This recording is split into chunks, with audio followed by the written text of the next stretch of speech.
안녕하십니까. 커리얼의 치프 이네이블링 오피서 곰돌이 아저씨입니다. 이 얼굴을 까고 하면은 표정도 좀 이렇게 하고 이렇게 편집자도 하고 해서 좀 더 재밌게 할 수 있을 것 같습니다. 구독과 좋아요 부탁드립니다. 오늘은 회사 평가하는 법을 말씀을 드릴 거예요. 직접적인 얘기죠. 여러분들도 사실 면접을 하면요, 회사도 여러분들을 평가를 하지만 여러분도 회사를 평가할 수 있어요. 아주 쉽게.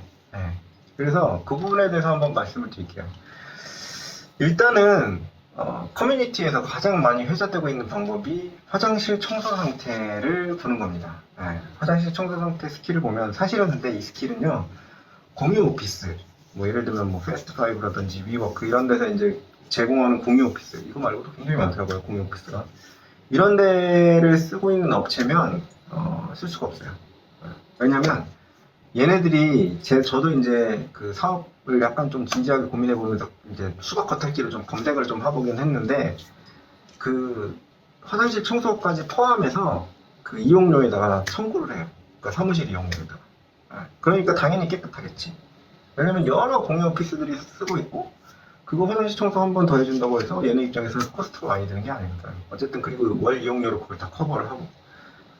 그렇기 때문에 이 스킬은 사실은 본인 소유의 건물을 갖고 있는 경우에만 쓸 수 있어요. 왜냐면 본인 소유의 건물만, 그러니까 본인이 아니고 그 회사 명의의 건물이 있어야 이 회사가 이걸 청소를 3번 할지, 하루에 한 번 할지, 하루에 2번 할지, 아니면 일주일에 한 번 할지, 이런 걸 결정할 수 있으니까. 그리고 대부분의 대기업하고 중견기업은 화장실이 좀 깨끗해요. 제가 가본 거의 모든 회사들, 제가 뭐 그럼 너 지원 엄청나게 막 다 하고 다니는 거 아니지? 저도 사업 개발을 하다 보면 진짜 많이 가게 되거든요, 그런 회사들이. 그렇게 되면은 화장실 다 깨끗해요, 웬만하면. 그런데 그 사람들하고 얘기를 해보면, 이제 뭐 친해지고 술 먹고 뭐 얘기하고 뭐 카톡질하고 하다 보면, 그렇다고 해서 꼭 처우가 좋지는 않습니다. 꼭 그렇다고 해서 처우가 좋지는 않아요. 그래서 이 방법은, 결론적으로 말씀을 드리면, 화장실로 판단하는 방법은 본인 소유 건물을 가진, 그러니까 그 회사의 이름의 소유의 건물을 가진 중소기업을 판단하는 데 쓸 수 있어요. 왜냐면 중소기업은 재정 상태가 진짜 제각각이에요. 저도 중소기업이랑 굉장히 많이 만나봤거든요. 어떤 오너는 벤츠를 타는데 월급은 밀릴 수도 있어요.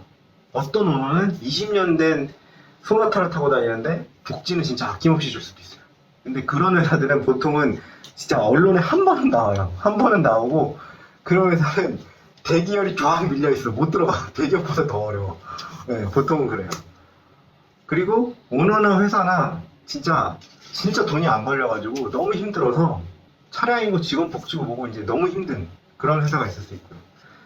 이게 사실은, 그래서 중소기업인데 자기들 소유의 건물이 있다, 이런 경우에는, 아니면 자기들이 임대를 받았는데 그 부분에 대해서는 예를 들면 청소를 건물주가 해주는 경우가 있고 자기들이 판단하는 경우가 있거든요. 우리가 할게요 라고 할 수가 있는데, 그럴 때는 화장실이 좋은 평가 기준이 될 수 있습니다. 그래서 오너가 만약에 청소를 시켜야 되는 입장이라고 하면 두 가지가 있을 수가 있어요. 저 같은 경우에는 이제 대기업을 다니다 보면 보통 이제 업체를 씁니다. 외주 업체를 쓰고, 보통은 하루에 2번씩은 화장실을 청소를 해줘요. 2번을 안 하면 이게 진짜 여러 사람이 쓰다 보니까 가끔 이제 야근하고 이럴 때 보면, 아니면 주말에 출근할 때도 있거든요. 그러면 이제 그 청소하시는 분들이 청소를 못 하잖아요. 근데 좀 인원이 좀 있는 정도로 야근을 하면요, 냄새가 진짜 장난 아니에요. 야, 이게 거의 그 옛날 그 공원 화장실에서 나는 냄새가 나요. 그래서 보통 2번을 하는데, 오너 같은 경우에는 예를 들면 2가지 선택지가 있는 거지. 직원을 시키든지 아니면 외주업체를 쓰든지. 그래서 보통 직원을 시키는 경우에는 그 자기가 원래 업무가 있는데 그걸 또 시키는 거야. 그러니까 전문성이 떨어지지, 당연히. 그러니까 그러니까 전문성이 있는 외주업체 그 아주머니 분들이나 아저씨 분들이 하는 걸 보면 물기가 없어요. 청소하고 나면 물기가 깔끔하게 지워져 있어. 왜냐면 그분들 그거 되게 약간 그렇게 교육을 받는 것 같아요. 근데 일반 직원이 하면 물기가 은근할 수밖에 없어요. 그렇잖아요. 저도 그래요. 저도 화장실 청소한다고 나오면 물론 물기가 없다는 게 좋은 게 알지. 근데 그거 언제 다 하고 있어. 예를 들면 회사 직원이다. 나 이거 말고 다른 할 일이 있는데 내가 청소로 평가받는 건 아닌데, 그럼 화장실 청소는 그냥 냄새 안 날 정도로만 하는 거지. 그러니까 이거를 캐치를 할 수 있어요. 네. 그런데 화장실 청소로 체크를 할 정도까지 가면 이미 면접까지 간 거야. 근데 서류에서 평가를 하는 방법이 있습니다. 기업 분석하는 방법에 대해서 제가 예전에 블로그에다 글을 쓴 적이 있는데 뭐냐면 다트를 이용하는 거예요. 일단 기본적으로는 다트를 이용해서, 그러니까 DART라고 검색을 하시면 나오는데, 이제 여기에 보면 분기보고서, 사업보고서 이런 것들이 나와요.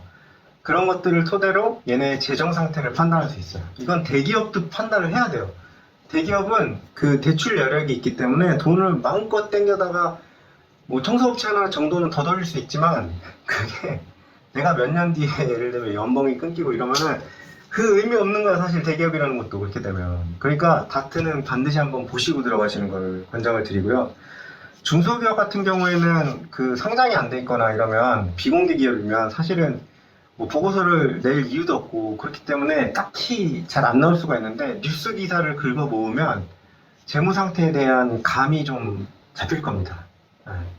제가 생각할 때는 딱 그래요. 재무 상태가 좋은 회사가 반드시 직원 처우가 좋다, 직원한테 잘해준다라는 건 절대로 아닌데, 재무 상태가 나쁜 회사는 반드시 직원 처우가, 즉 직원을 생각해주는 게 반드시 안 좋다. 무슨 얘기인지 아시겠어요? 그러니까 돈 잘 벌린다고 해서 여러분들한테 막 잘해주는 건 아닌데, 돈이 안 벌리면요 여러분들한테 잘 해줄 수가 없어요. 그러니까 그거에 대해서는 좀 판단을 하셔야 돼요. 근데 진짜 그건 조심하셔야 돼요. 중소기업 같은 경우에는 투자금을 땡긴다거나 아니면 뭔가 좀 이슈를 만들어가지고 좀 이렇게 주가를 부양하려는 목적으로 뉴스를 이렇게 막 때리는 경우가 있거든. 그러니까 그거는 진짜 잘 판단하셔야 돼. 네. 블라인드 가서 한번 찾아보시고 그런 식으로 좀 체크를 하시고 들어가셔야 내가 회사를 먼저 평가를 해야지. 그렇잖아요. 그래야지 내가 좀 물린다고 그래야 되니? 이게 좀 이상하긴 한데, 저는 뭐 사실 가치 없는 일이라는 게 없다. 사실 회사가 돈이 벌리면은 어떤 가치를 주고 있는 거예요, 고객한테. 그 회사의 고객이 뭐든 간에. 근데 아무래도 그 가치를 좋게 많이 줘갖고 나도 좀 많이 받을 수 있으면 좋잖아요. 네. 그러니까 좀 판단을 하시고 들어가실 때 어떻게 하면 좋겠다, 이런 걸 오늘 좀 말씀을 드렸고요. 구독과 좋아요를 해주시면 좀 신날 것 같아요. 구독자가 없어요. 부탁드려요. 감사합니다.